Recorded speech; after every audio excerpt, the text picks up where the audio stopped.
Барлықтарыңызға сәлем, каналыма қош келдіңіздер. Сіздермен бірге Ләззат. Бүгін аты шулы құлпынай жасайтын боламыз. Өзімізге керек мөлшердегі құлпынайымызды толықтай тазалап, тоңазытқышқа 30 минутқа салып қоятын боламыз. Құлпынайымыз салқындағанша сыртқы шоколадын жасайтын боламыз.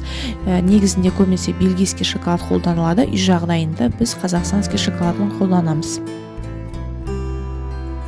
Ұзатылған құлпынайымызды дайын болған шоколадымызға шпажка арқылы толықтай матырып, сыртын қаптап аламыз.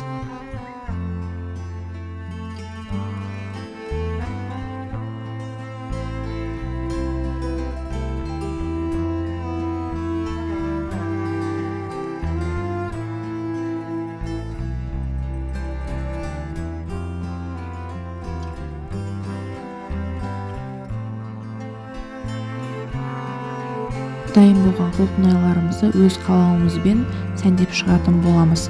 Сәндеп толық болғаннан кейін қайтадан тоңазытқышқа жарты сағатқа қоямыз.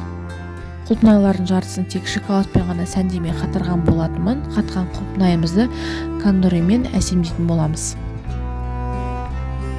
Ауылдық жерлерде бельгийский шоколад табыла бермейді. Арнайы заказ беріп алдыртпасаңыз, біз сондықтан да қазақстанский шоколадын пайдаландық. Бельгийский шоколадтан ешқандай айырмашылығы жоқ. Өте дәмді әрі әсем құлпынайларымыз дайын болды.